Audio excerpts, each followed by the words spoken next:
Hey everyone, so the document fairies over at As the Gavel Drops Discord have brought me some files that were filed today in Delphi in the Richard Allen case.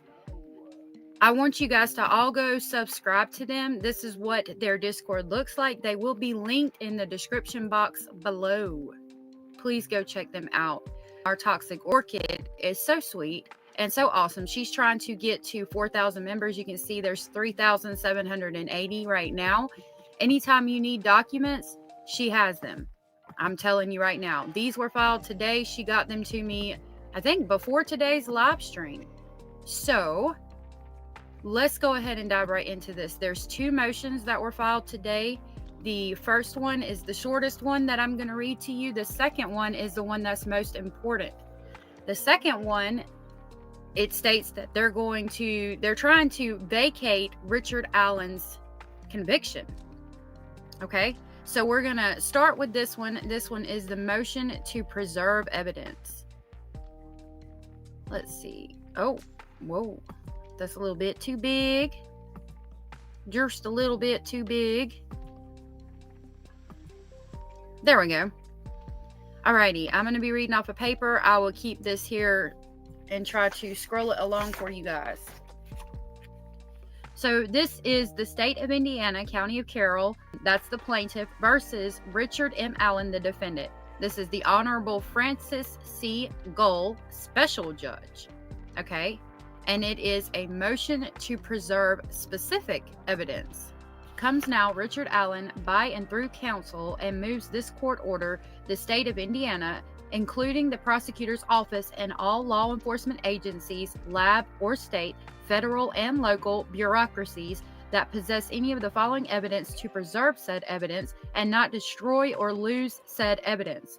Said request is made for the reason that said evidence may be used at any future trials should this case ever be retired, or may be used by future post-conviction lawyers in the event that the matter is not overturned by appeal. Richard Allen's attorneys request the following specific evidence to be preserved. All physical evidence, we're at number 1 right here. All physical evidence taken from the crime scene or near the crime scene, including any belts, cigarette butts, or any electronic items, whether or not they were working. And number 2 states all DNA swabs taken during the investigation or even during trial or afterwards.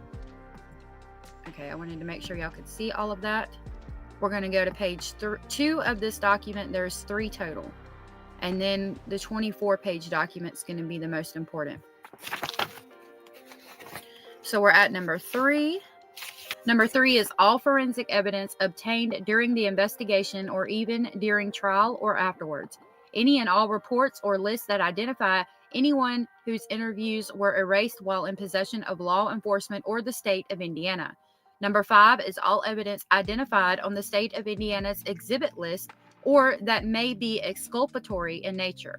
The items identified in 1 through 5 are not intended as an exhaustive list of items that the defense is requesting this court order preserved, but rather are a few of the specific items that the defense is requesting following this court's previous denial of the defense's request to preserve evidence for lacking specificity.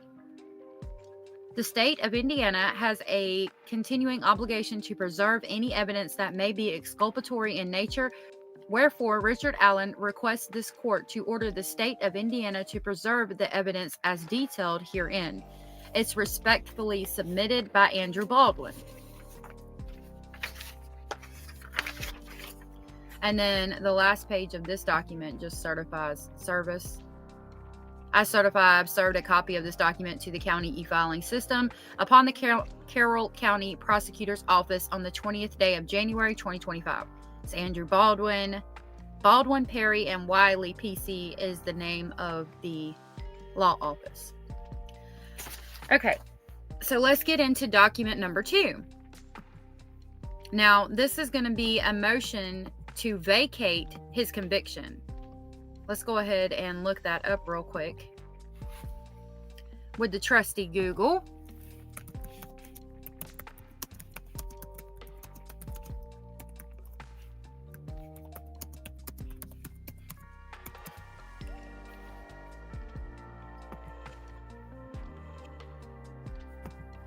All right, so let me pull this up so that you guys understand exactly what is being asked here.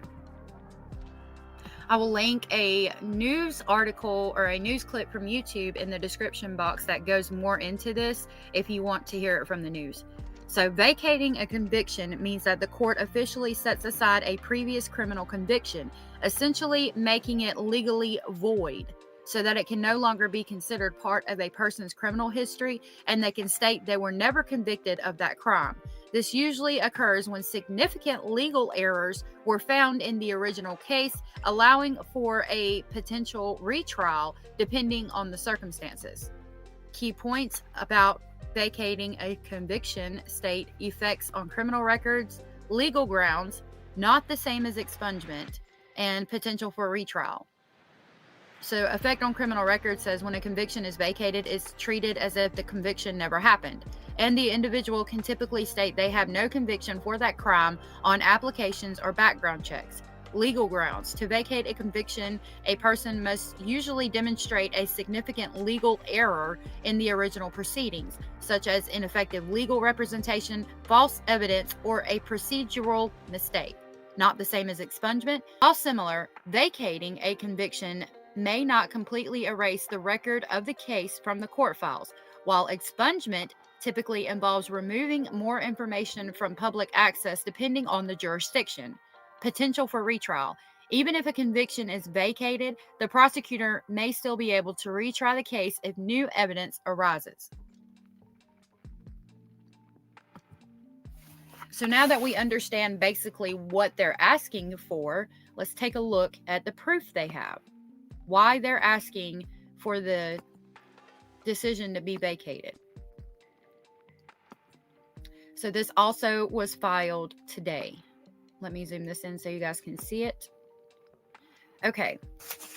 I'm going to scroll through this for you guys. It's easier for me to read on my printed out copy. So it states the state of Indiana, county of Carroll, and it's the state of Indiana versus Richard Allen in the Carroll County Circuit Court.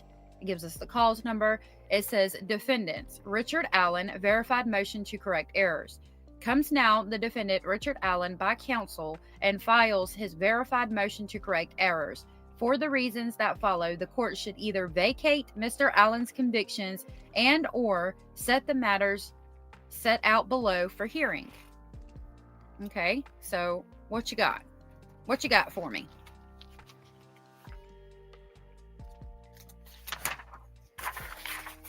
Okay, I'm gonna make sure y'all can see it all. You can. So it states, Richard Allen, motion to correct error. 1. In violation of the 6th and 14th Amendments, Mr. Allen was deprived of counsel at the safekeeping, quote, proceeding of November 3rd, 2022. That proceeding was a critical stage at which Mr. Allen was entitled to be represented by counsel.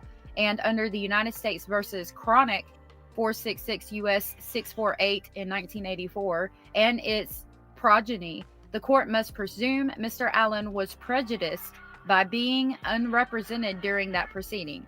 Indiana Code 35-33-11-1 governs safekeeping proceedings for pretrial detainees and provides in full.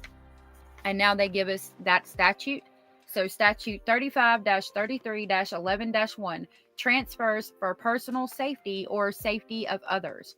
Upon motion by the, I don't know what that little symbol means.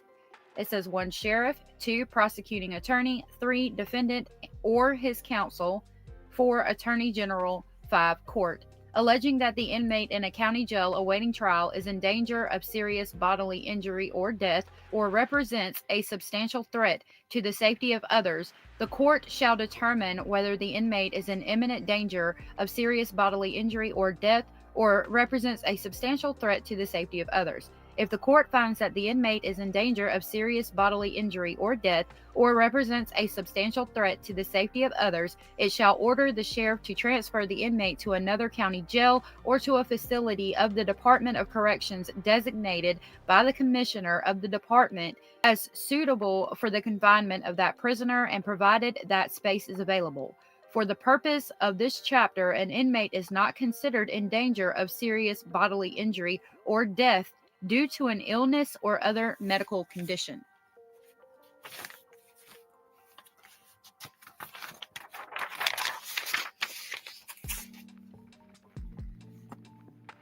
Page 3.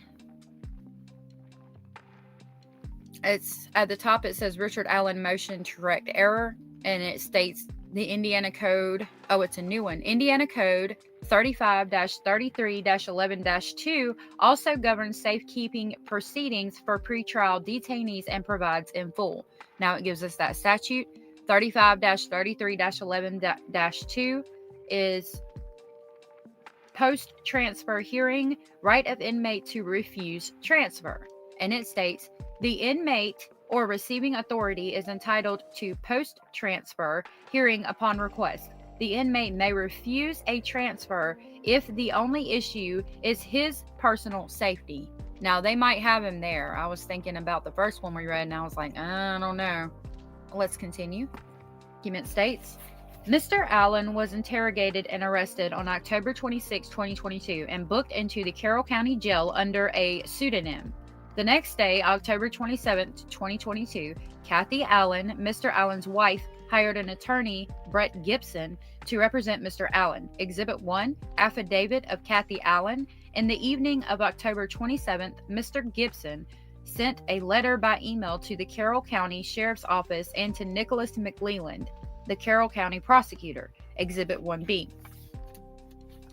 What emerges from defendants' exhibits 1C and 1D is the following. Sheriff Lesbany confirmed the receipt of Mr. Gibson's letter by telephone the evening of October 27th.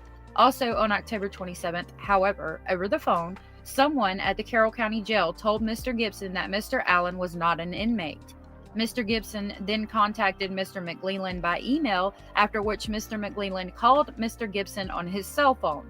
Mr. McLeland told Mr. Gibson that Mr. Allen was listed at the jail under a different name / alias, but arranged for Mr. Gibson to meet with Mr. Allen. Mr. Gibson went to the Carroll County Jail, where someone from the sheriff's office took Mr. Gibson to a meeting room. It appeared to Mr. Gibson the regular jail staff did not know Mr. Allen was there. Still, on the evening of October 27th, Mr. Gibson met with Mr. Allen and advised him not to discuss his case over the telephone because calls would certainly be recorded. At about 10 p.m. on October 27th, 2022, Mr. Gibson called Mrs. Allen to say he would not be able to get Mr. Allen out of jail because he was going to be charged with 2 counts of murder the next day. Exhibit 1, on October 28th, 2022, without Mr. Gibson present, even though Mr. McLeland and Sheriff Lesby both knew Mr. Allen was represented by Mr. Gibson, Mr. Allen was charged with 2 counts of murder, and Judge Diener held Mr. Allen's initial hearing. Shortly after this initial hearing on October 28th, Mr. Allen was whisked away from the Carroll County Jail to the White County Jail without a safekeeping order authorizing the transfer. On November 1st, 2022, a letter from Mr. Allen was mailed from the White County Jail to the Carroll County Circuit Court. The letter and the envelope are part of the record in this case. In that letter, Mr. Allen requested that the court appoint counsel for him. Nothing in the letter indicated he was not already represented. For some reason, although it had sufficient postage and was correctly addressed to the Carroll County Circuit Court, Mr. Allen's letter requesting the appointment of counsel was returned to the White County Jail. It was then remailed from there, as is shown, filed in this court on November 9th, 2022. That was an error. Under the mailbox rule, as a matter of law, Mr. Allen's letter was considered filed with the court as of November 1st, 2022, the day after his letter was mailed from the White County Jail. Quote, the prison mailbox rule, recognized by the United States Supreme Court in Houston versus Lack, 487 U.S. 26627, 1998, provides that pro se filings from an incarcerated litigant are considered filed at the time they are delivered to prison authorities from forwarding to the court. Lawrence versus State, 915 North E or NE 2D 202 205, Indiana Court Appellate or APP 2009. Let me scroll down so you guys can see. The safekeeping proceeding was plainly illegal from start to finish. First, Sheriff Lesbany transferred Mr. Allen to the White County Jail on October 28, 2022, with no safekeeping order in place. Next, Sheriff Leesenby had no standing to make the safekeeping request on November 3, 2022, due to the fact that Mr. Allen had been illegally transferred to the White County Jail on October 28, 2022. Once Mr. Allen was in the White County Jail, the White County Sheriff was, quote, the sheriff statutorily authorized to make a safekeeping request under Indiana Code 3533.11.1. Because Sheriff Leesenby had no standing to make the safekeeping request, Judge Diener had no jurisdiction to consider it. And they cite Scholes versus City of Indianapolis. That was in 1990. Because Judge Diener had no jurisdiction to issue it, the safekeeping order was literally void. They cite TD versus the State of Indiana in 2003 and put in parentheses, a judgment is void if it grants rights or relief to a party that does not have standing to pursue the action. Second, Mr. Allen had the right to have a judge other than Judge Diener decide whether to issue a safekeeping order at Leesenby's request. That is because Judge Diener had engaged in ex parte communications with Sheriff Leesenby, helping Sheriff Leesenby draft his safekeeping request in violation of Rule 3.10 of the Code of Judicial Conduct. The Code, TR, June 15, 2003, hearing, page 11. Rule 3.10 prohibits judges from drafting or reviewing documents except for family members. Judge Diener also violated Rule 2.9 of the Code by engaging in substantive ex parte communications with Leesenby, which helping Leesenby draft the safekeeping order certainly were. Having violated both Rules 3.10 and 2.9, Judge Diener was obligated under Rule 2.11 of the Code to recuse himself and request appointment of a special judge before he issued the safekeeping order, not after, which is what he did on November 3rd.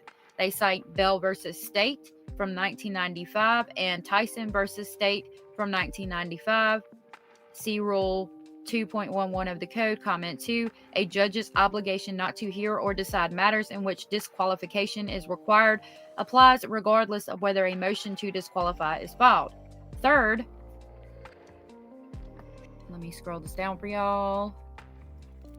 Third, Sheriff Leesenby's November 3rd, 2002 request by the Sheriff of Carroll County, Indiana to transfer inmate from the custody of the sheriff to the custody of the Indiana Department of Corrections for safekeeping was not served on anyone. There is no certificate of service attached. Indiana Code 35-33-11-1 requires a safekeeping request to be made by motion. Indiana Trial Rules 5A and 2 and 3 required that Sheriff Leesenby's motion for safekeeping order be served on the parties. Because Sheriff Leesenby knew that Mr. Gibson was representing Mr. Allen, he was required to serve Mr. Gibson with his motion for a safekeeping order. Even if he claims Mr. Gibson was not representing Mr. Allen at the time, Sheriff Leesenby was required to serve Mr. Allen personally. Oh, you done messed up. Fourth, Sheriff Leesenby's safekeeping request was not verified. There was therefore literally no evidence before Judge Diener from which he could make any factual finding required by Indiana Code 35-33-11-1 that would authorize a safekeeping order. Fifth, because a factual finding was required to authorize the safekeeping order, a hearing with notice to the parties on Sheriff Leesenby's safekeeping request was required. Sixth, and perhaps most importantly, Mr. Allen had an absolute right to refuse being transferred to the custody of the department. Sheriff Leesenby's safekeeping request alleged no statutorily authorized basis for a safekeeping order other than a concern for Mr. Allen's personal safety. If the reason for a safekeeping transfer is only a defendant's personal safety, a defendant may refuse the transfer, and they cite Statute 35-33-11-2. Mr. Allen had no opportunity to exercise his right to refuse the transfer to the Indiana Department of Corrections custody or to make any of the objections set out above to the entire course of the proceeding. That is for a quite simple reason. Mr. Allen, either personally or through his lawyer, Mr. Gibson, had no notice of the legal skullduggery that would land him in solitary confinement at the Westville Control Unit, Wabash Valley Correctional Facility in Cass County Jail for 23 months pending trial.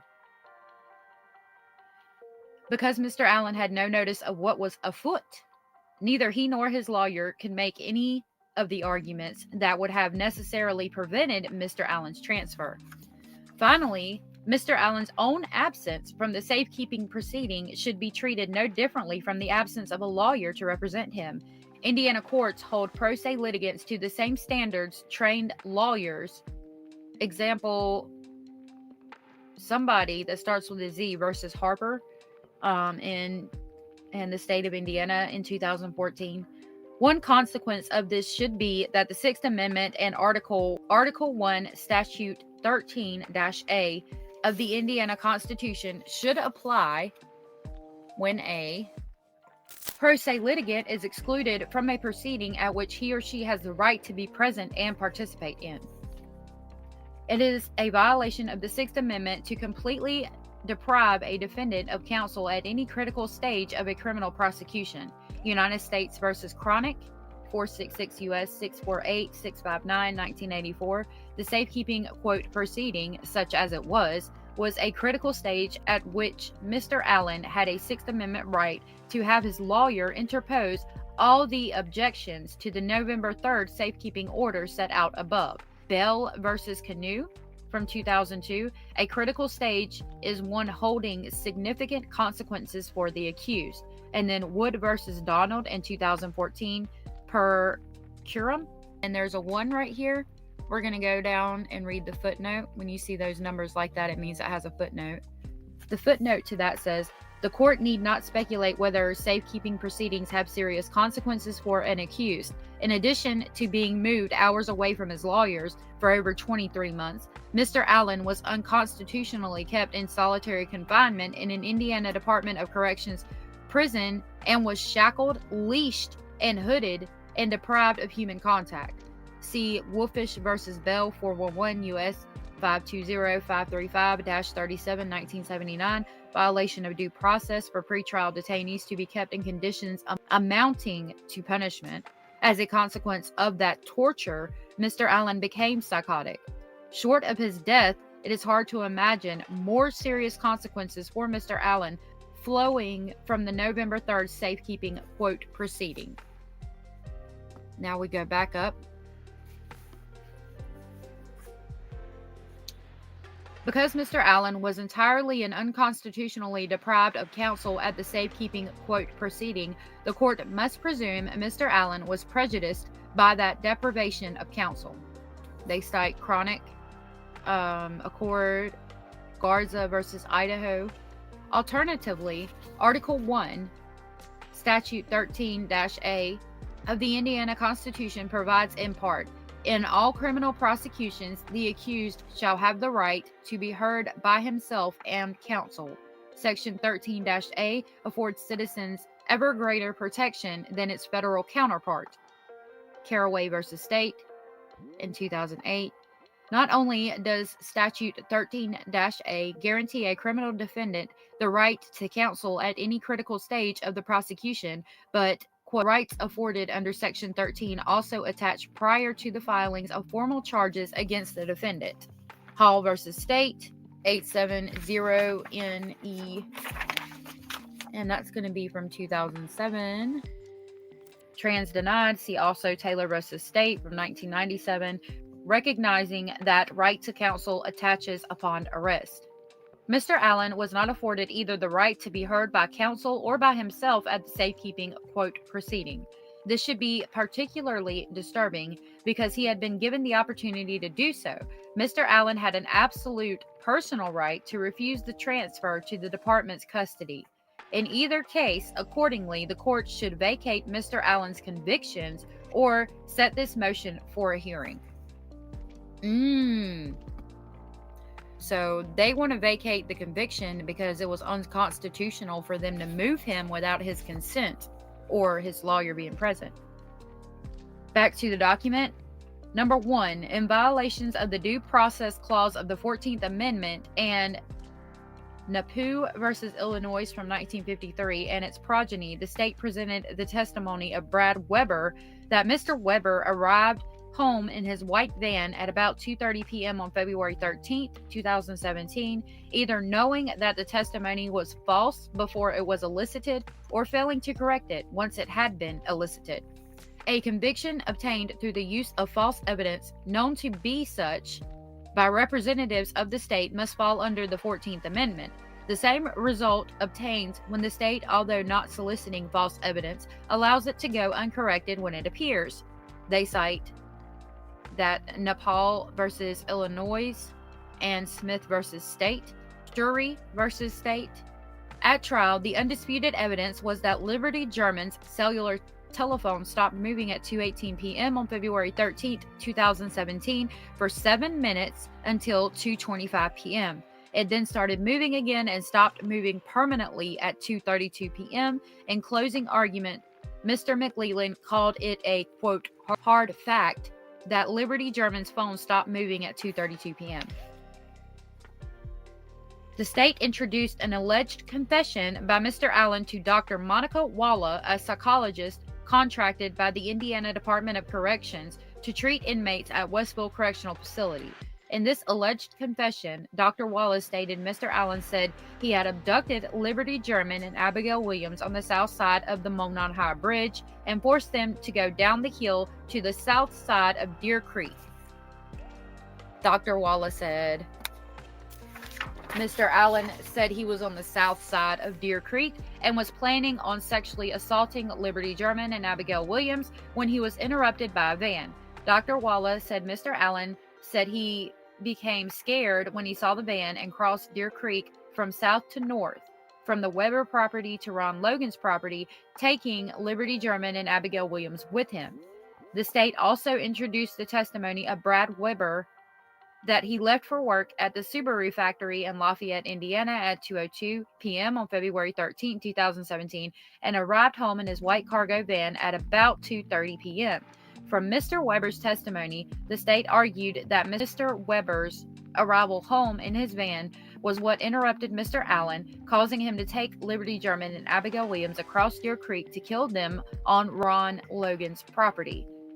The arrival of Mr. Weber's van at about 2:30 was, quote, a detail only the killer would know, said the state. But the problem is, the state also contended that Liberty German and Abigail Williams died near in time to 2:32 p.m. when Apple Health data from Liberty German's phone showed that the phone stopped moving. If the arrival of Mr. Weber in his van interrupted Mr. Allen, forcing him across Deer Creek, Mr. Weber would have had to arrive near his parents' house at the end of the private drive before 2:32 p.m., when, according to the state, the phone stopped moving and was located on the north side of Deer Creek. In fact, Mr. Weber could not have arrived anywhere on the private drive before 2:44 p.m. and 54 seconds on February 3rd, 2017. His arrival at about 2:30 could not have been a detail only the killer would know, because it did not happen.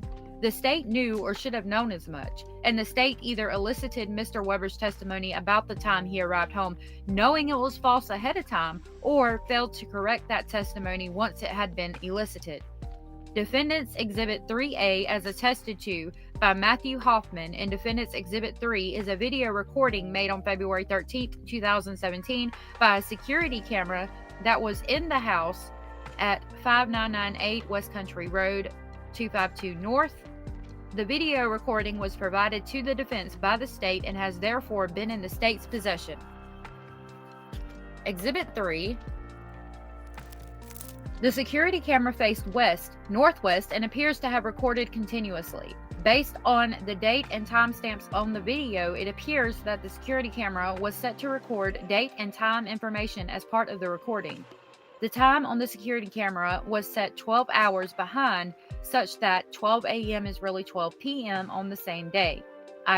This is apparent due to the daylight and moonlight on the video and the associated timestamps.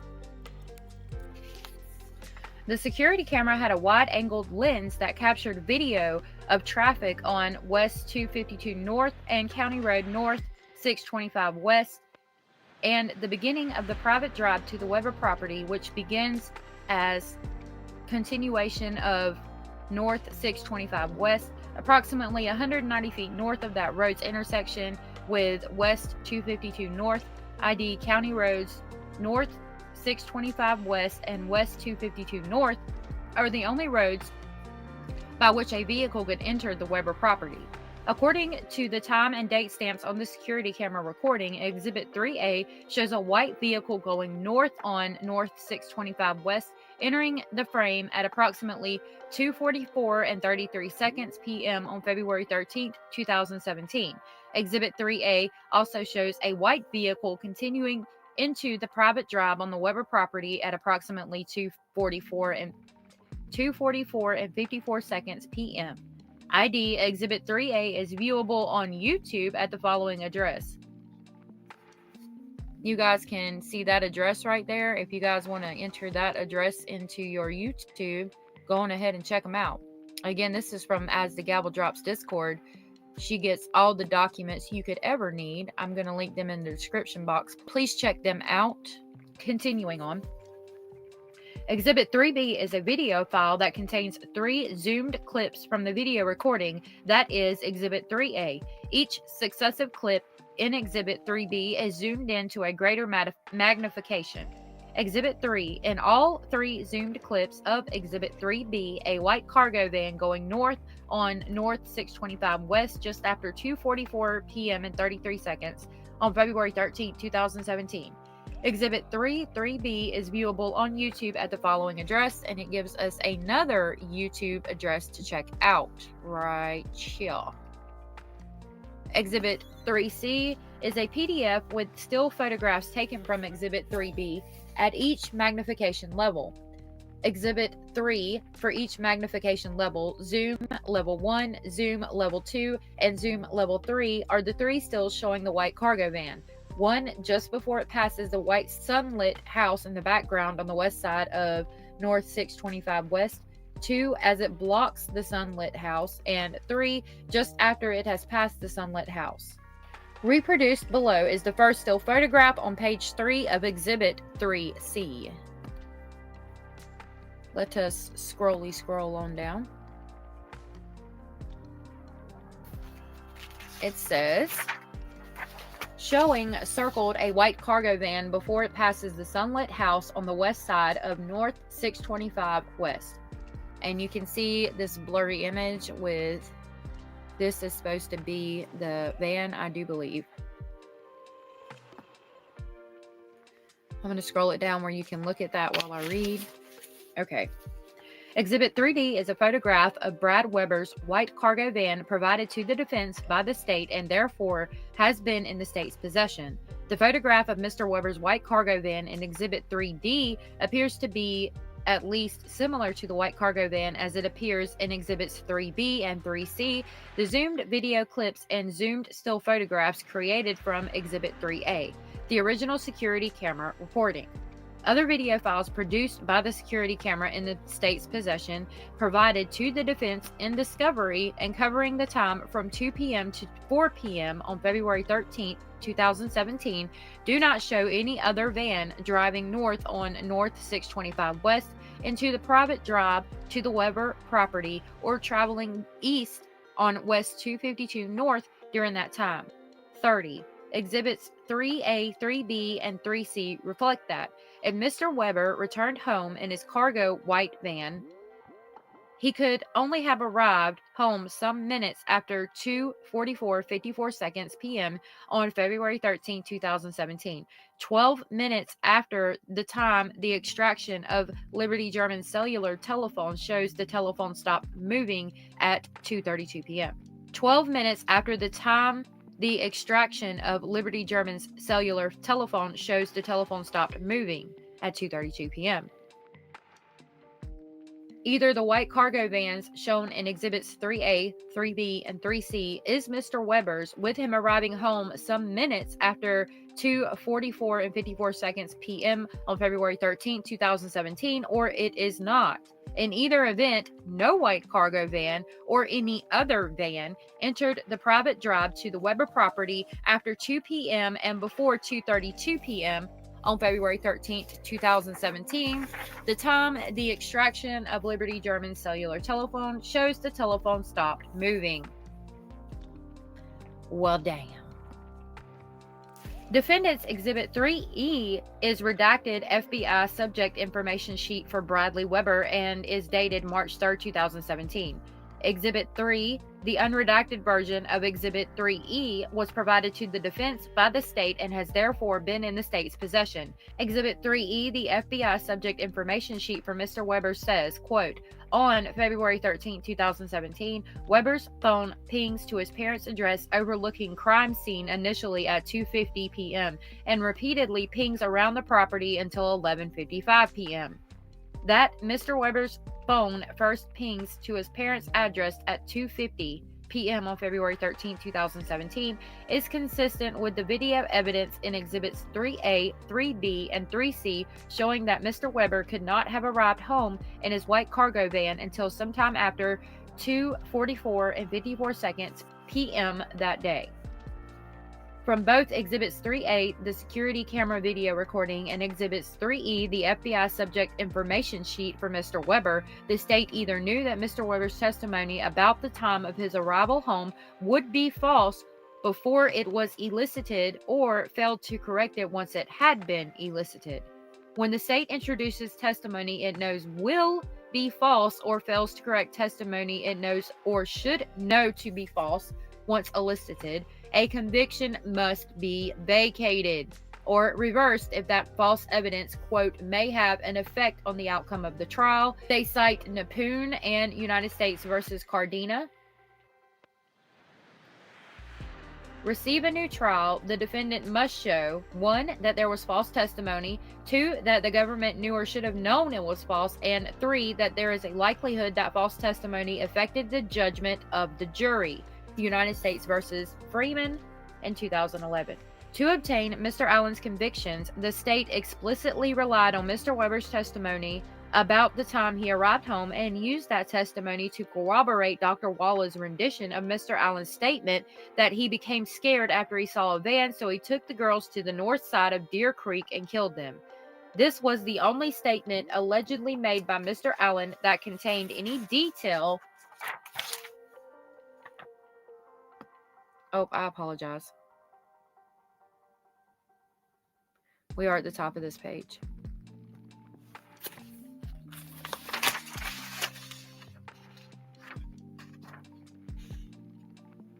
This was the only statement allegedly made by Mr. Allen that contained any detail of the murders that might be true. And they have a 2 beside the word true right here, so we're going to go to the footnote and see what 2 says. The footnote at the bottom, number 2, states that Mr. Allen also said that he shot the girls in the back and buried them in a shallow grave. Neither of the girls were shot in the back, and neither was buried in a shallow grave. How intriguing. All right, let us go back. So after our footnote number 2, it states, the state therefore cannot show Mr. Weber's uncorrected false testimony about the time he arrived home did not have, quote, an effect on the outcome of the trial. We actually know that it did, because I do believe they referenced the white van as having helped them convict Mr. Allen. Back to the document. Alternatively, were the court to find that the state did not know or should not necessarily have known about Exhibits 3A, the security camera video, and Exhibit 3E, the FBI subject information sheet for Mr. Weber, then both exhibits constitute newly discovered evidence that would probably produce a different result at a new trial. Accordingly, for either reason, the court should either vacate Mr. Allen's convictions or set this motion for a hearing.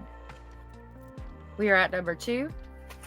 Ron Logan's confession to Rishi Davis before May 15, 2017 is newly discovered evidence entitling Mr. Allen to a new trial. Dr. Kaur was the forensic pathologist who conducted the autopsies of Liberty German and Abigail Williams. His original opinion held for years about how Liberty German and Abigail Williams died was that two weapons were used, one serrated blade and the other straight-edged blade.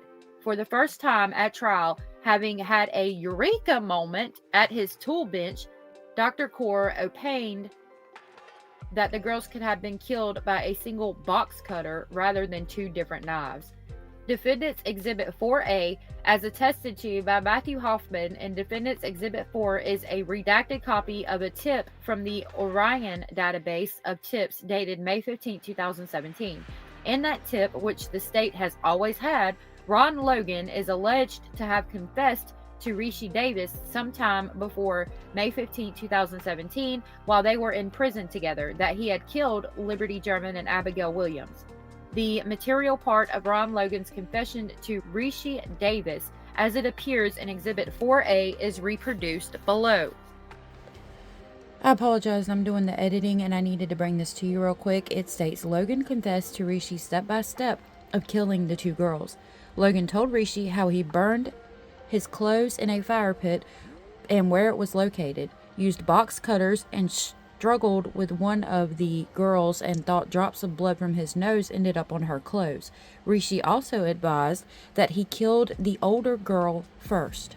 The part I just read to you is right above the footnote on the previous page, just in case you didn't catch that. Ron Logan's confession to Rishi Davis, as reflected in the tip in the Orion database and made a mere 3 months after the girls were killed, was detailed. Law enforcement followed up on the tip. Defendant's Exhibit 4B, as attested to by Matthew Hoffman in Exhibit 4, accurately reproduces the handwritten notes taken by Indiana State Police First Sergeant P.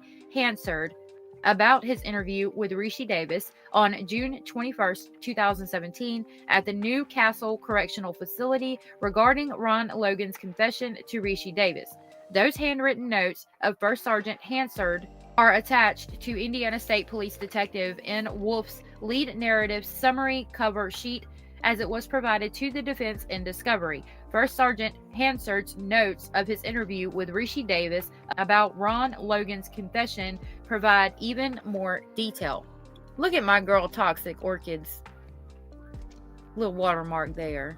Again, these are from As the Gavel Drop Discord. Please find them linked below and go join her Discord so you can get these documents just like I did.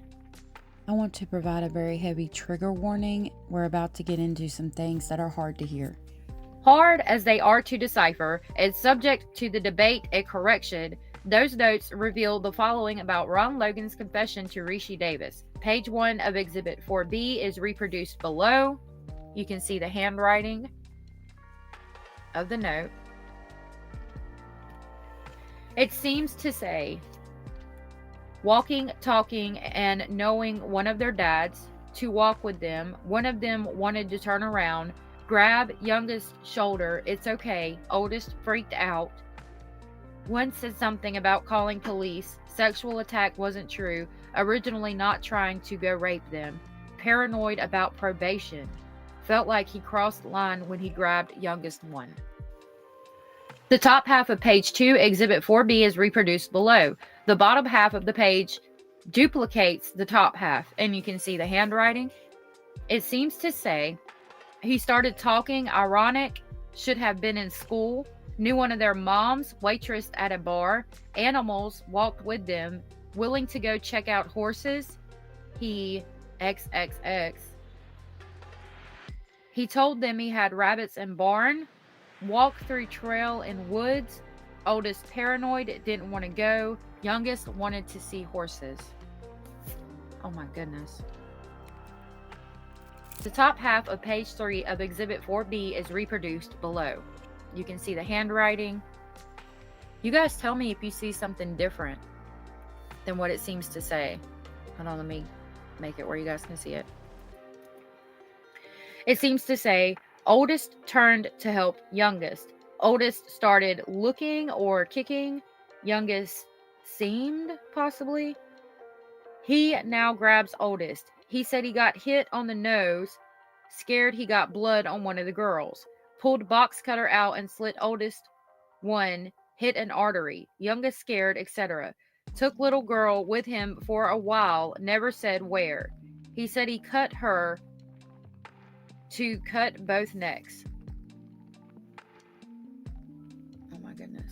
We're on page 18. Yes. The bottom half of page 3 of Exhibit 4B is reproduced below. It seems to say, he left again, came back later in the evening, search going on. Later on, late hours, tried to move oldest one to area not going to be found. Place where four-wheelers something go. Bird his clothes in bird pile. Hiking, possibly walking, boots, gloves, bag. The top half of page 4 of Exhibit 4B is reproduced below. It seems to say, sole of boots be something in burn pile.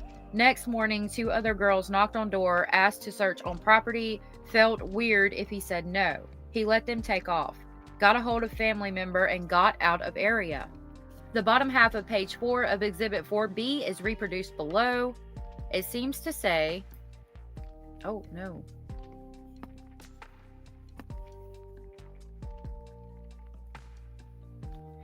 First time he seen them from property, home, something, etc., guns, etc. During struggle, youngest girl not happened to friend to stand there, head, neck, artery. Defendant's Exhibit 4C is a handwritten note signed by Rishi Davis dated June 21st, 2017. The same day First Sergeant Hansard interviewed him. The handwritten note is attached to the same lead narrative summary cover sheet and is contained in the same file as First Sergeant Hansard's handwritten notes that are Exhibit 4B, Exhibit 4. Rishi Davis's handwritten note about Ron Logan's confession to him says, Mr. Logan has made reference to the killings in Delphi, Indiana. He told me he was the one who had killed those girls, that it had got out of hand. He walked with them into the woods to his property and the girls wanted to turn back. Said something about walking the something. He grabbed the youngest girl to reassure her it was okay. However, they panicked and he also panicked. He indicated he ended up cutting the oldest with a box cutter. He went on telling me that he killed both of them because it was took too far. So in addition to the other details that fit the known facts, Ron Logan confessed to Rishi Davis that he used, quote, box cutters to kill the girls. If instead of, for the first time at Mr. Allen's trial, Dr. Kors said 7 years earlier, said the girls could have been killed by a box cutter, there would certainly have been more probable cause to arrest and charge Ron Logan with the girls' murders. As it was, the FBI, 2 months before Ron Logan's confession to Rishi Davis, had obtained a judicial finding of probable cause to search Ron Logan's property. Under these circumstances, Dr. Kors' trial testimony about a box cutter possibly being used to murder the girls makes Ron Logan's confession to Rishi Davis newly discovered evidence that would either be admissible through Rishi Davis Indiana Evidence Rule 804-B-3 or through First Sergeant Hansard under the Due Process Clause of the 14th Amendment. They cite Holmes versus South Carolina in 2006, Kubush versus Neal in 2016. Ron Logan's confession exculpates Mr. Allen and would probably produce a different result at a retrial. Accordingly, the court should either vacate Mr. Allen's convictions or set this motion for a hearing. 3. Defendant's Exhibit 5, the affidavit of Stacey Elridge, states that the dirt or water damage to the phone could not have caused the auxiliary jack on Liberty German's phone to log wired headphone plugged in and wired headphone unplugged. Miss Eldridge's expert opinion is newly discovered evidence that would probably produce a different result at a new trial. At trial, Mr. Allen introduced evidence through the testimony of Stacey Elridge, a digital and mobile forensics expert, that someone plugged wired headphones into the auxiliary jack of Liberty German's phone at 5:44 p.m. on February 13, 2017 and unplugged it at 10:32 p.m. the same day. To counter this, the state offered the results of a seat of the pants Google search by First Sergeant Cecil, the state's phone expert. According to First Sergeant Cecil, the Google hearsay told him, in his expert opinion, the log on Liberty German's cell phone showing wired headphones were plugged into the auxiliary jack at 5:44 p.m. on February 13, 2017, and unplugged at 10:32 p.m. that same day could have been caused by dirt or water damage to Liberty German's cell phone. The defense had no opportunity to counter First Sergeant Cecil's expert opinion, courtesy of Google. The court should read Miss Elridge's affidavit, Exhibit 5, in its entirety, but the short version of Miss Elridge's actual expert opinion is: nothing in the data on Liberty German's phone indicated that there had been water damage. None of the reports or extractions related to Liberty German's phone created by law enforcement officers reflect dirt or water damage to the phone. Photographs of Liberty German's phone taken by the Indiana State Police did not show the phone to be wet, dirty, or covered by debris. Miss Elridge is unaware of any scientific or technological research suggesting that water or dirt damage to an iPhone 6S would cause the phone to inaccurately log wired headphones in or wired headphones out.